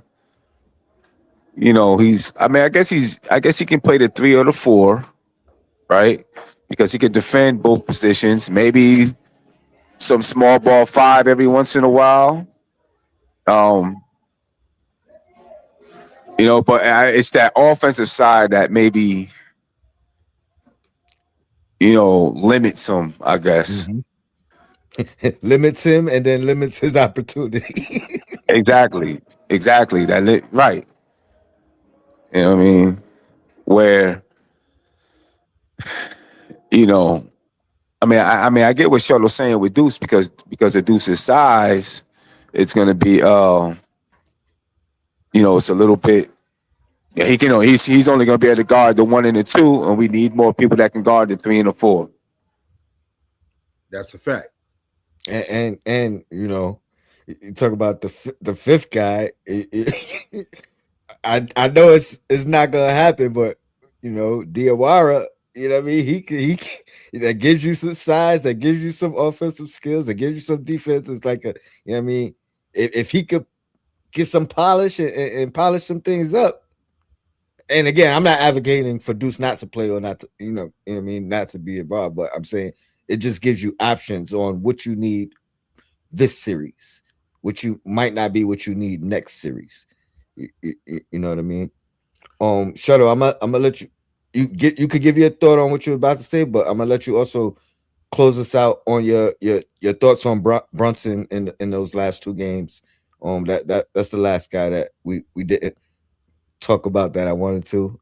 And I'll squeeze in my little tidbit on Mikhail.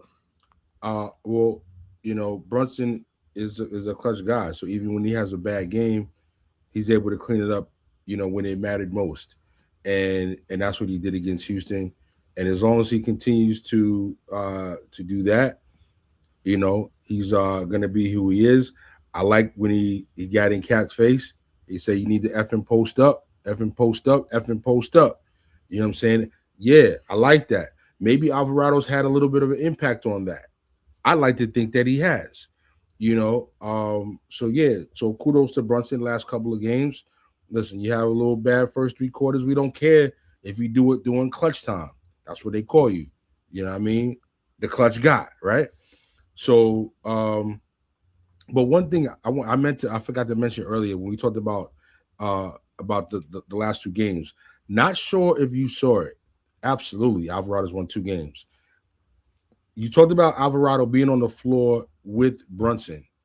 The Knicks ran a play where, uh, man, it stood out so much. They brought Brunson. It was an out of bounds play from the side. They brought Brunson Brunson. inbounded. Uh, did he inbound it? I don't remember who inbounded it. But Brunson ran from the baseline, came up and got the ball from maybe Cat around the top of the key, and it was so much focus on the action in Brunson. Then Bridges looped back to the corner. Brunson got at the top of the key and immediately whipped it to Bridges. Bridges got another play along those same lines where I want to say it was damn near like a Rip Hamilton type of run around to the side, and they caught him moving quickly. Yo, we need more plays like those. Those are the plays that Bridges needs specifically, and having a guy like Alvarado that can get past his man and be a threat to actually get to the hoop and shoot a shot, unlike anybody else but Brunson on this team. Like, you have that, you have the threat of Cat shooting a three, and then you have now all the action is now they have to work a little harder to defend Brunson versus just him dribbling. You make yourself easier to defend that way. Being able to come off a curl or two and get the ball, now it's a little harder to defend you because now that they're trying to figure out, oh, should I stay with my man or should I help on Brunson moving over there? So I just like to see more of that. No doubt. I got uh another super chat. Parrish Duggar, appreciate you. He said Sohan should have played more over Porty last night. I actually thought that would have been the opportunity as well. When Sim mentioned we talked about this earlier on the phone, I said that same exact sentiment, especially with Mitch out. I thought he would have had some more small ball five opportunities. Um, yeah, I didn't really think about it during the game, but it definitely crossed my mind after the game. Um, and then this actually leads right to what I wanted to say about Brunson as well. He said Brunson will miss shots as he's adjusting to lower usage, but he will adjust. You actually answered, or I didn't think of this, but this is actually a great response to what I've noticed from Brunson last two games, maybe last 5 games or so, where you know It seems like his usage is down. His shot attempts, we've seen I think one of them games, it was a bad game for him, but 8 shot attempts. Um, one of the last 2 games, he only had 4 shot attempts at halftime. Um, you put that into you combine that with the fact that I think he is visibly, um, consciously making an attempt to find Cat more than I think he has all year long, which I thought was an issue, a personal issue for me. It did seem as though I don't want to say overlooks Cat, but I think maybe because of his size, I was just chalking it up to maybe he can't see him or can't get it to him because of what I mean, his lack of size. But I mean, these past couple games, he's been finding them.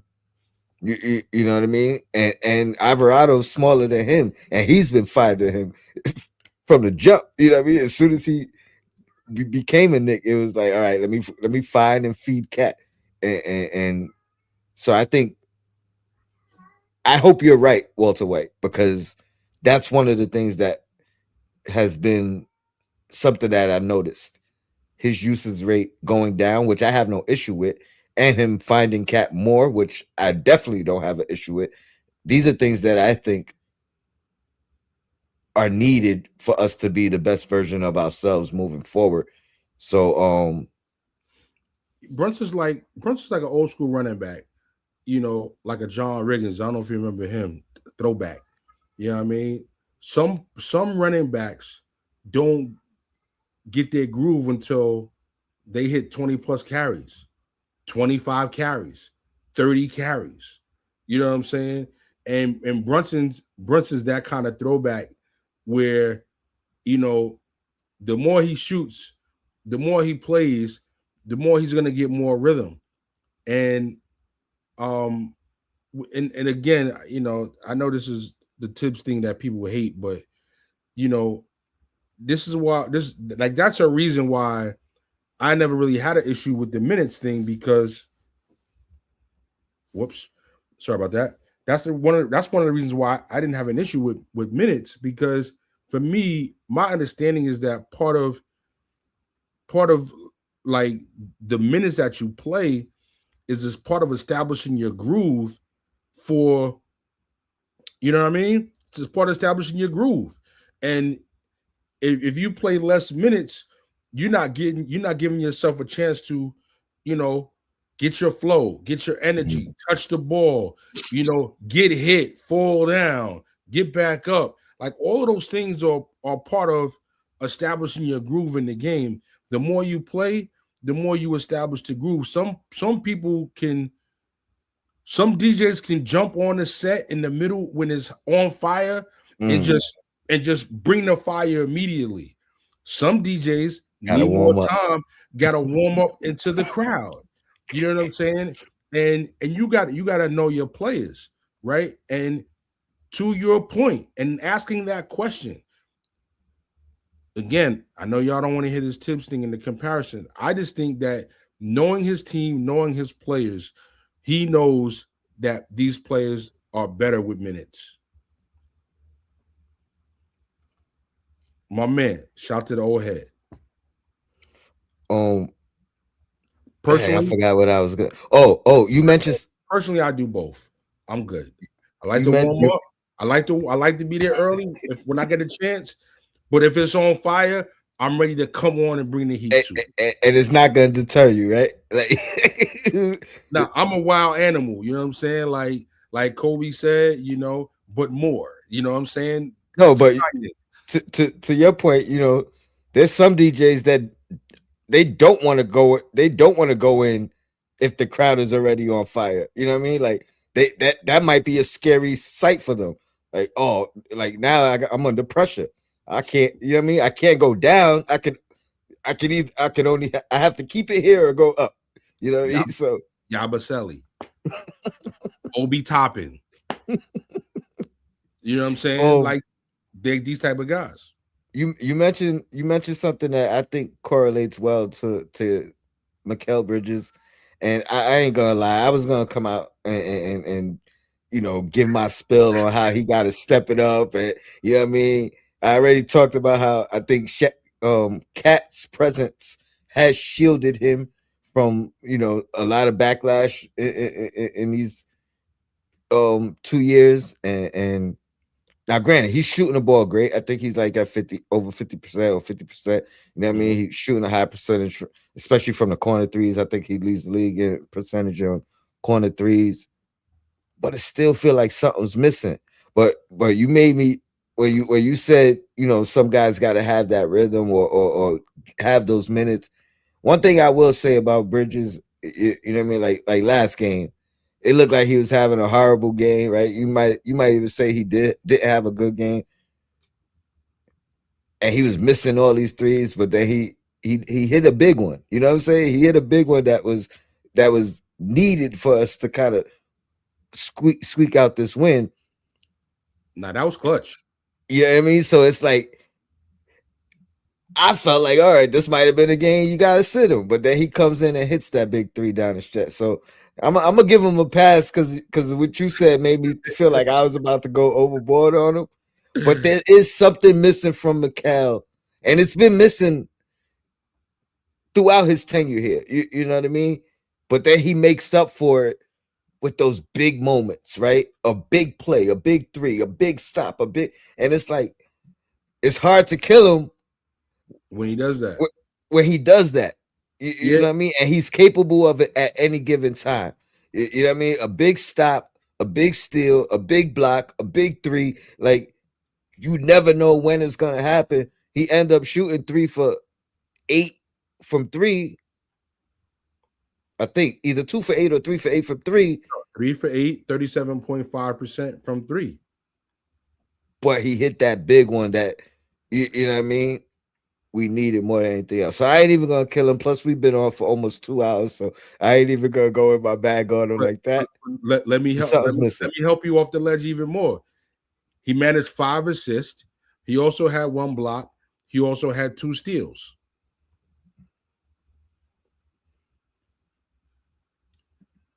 All very important contributions. But trust The me, thing is though, trust me. like I even with said OG this this year, before. you could say you've seen glimpses of some areas of improvement, right? The way he's been aggressive at the rim, and like again, he's probably had the most dunks this year than I've ever seen from him in a fashion where it's him going after it, him going to get it. So that's something you could pinpoint. And OG he's not having a great superior year, but there's something that you could see that you could point at and be like, all right, he's improving in this area, and we're gonna need that from him. You know what I mean? That's what I'm missing from Mikal. Like, get to 40% from three. You know what I mean? That might be enough because the volume's there, the attempts is there. You know what I mean? But I ain't gonna kill him. But go ahead. Yeah, well, I mean, just for the record, his season 3 point percentage is 38.2. So I mean, if you knew he was going to shoot 38% from three, you wouldn't be upset by that. I mean, I wouldn't be. 38% is valid. You know what I'm saying? He's shooting 38. Cat shooting around 40. Brunson's going to shoot around 40. You know what I mean? Like these are valid percentages. But I kind of gave up on the Bridges thing. You know what I'm saying? I kind of gave up on the Bridges thing. Like to Ohead's point, is like he's not gonna be he's not the focal point of the team, and he's not getting in his bag enough consistently enough to where he's gonna have his imprint on the game consistently like that, because he don't got the green light like he had it with the Nets. It's not him as the focal point. Seeing like Williams now, not Williams, but From Denver. yeah, Porter. Porter Jr. Yeah, so like he wasn't doing what he's doing now when he was on Denver. You got Joker, you got Murray, you got other players, but now you're on Brooklyn. They ain't got nobody, so go nuts, and that's what Bridges did. So you got to kind of scale back the expectations, and I know it's probably a challenge for him, but I mean, if he's gonna play his 30 plus minutes a game, if he's gonna get average almost 2 steals a game, if he's gonna shoot 38% from three, and if he's gonna make key defensive stops and key clutch shots, when you kind of almost like at least expecting it because he's not having an impactful game, I'm kind of just reserved to that's who he's gonna be for this team. He's gonna be more of a glue guy versus more of a top tier guy. I And mean, that's what got me from. That's what stopped me from killing him last year. Um, in the midst of a lot of people, killing him last year, I didn't want to dog pile and jump on it. Um, but to me, this is like one of those keys. I can't even pinpoint it, but it's one of those things that I'm looking for down the stretch, like that, like what I've seen from OG. You know what I mean? Just adding that little part of your game where you aggressive at the rim. You get within a certain amount of feet, you rising and you going up strong, blocked or not. You know what I mean? Like, I'm not saying that in particular what I'm expecting from Bridges, because no, I'm saying that's what I would no, love I'm to saying see. That's what I'm I'm saying screaming at the TV all the time.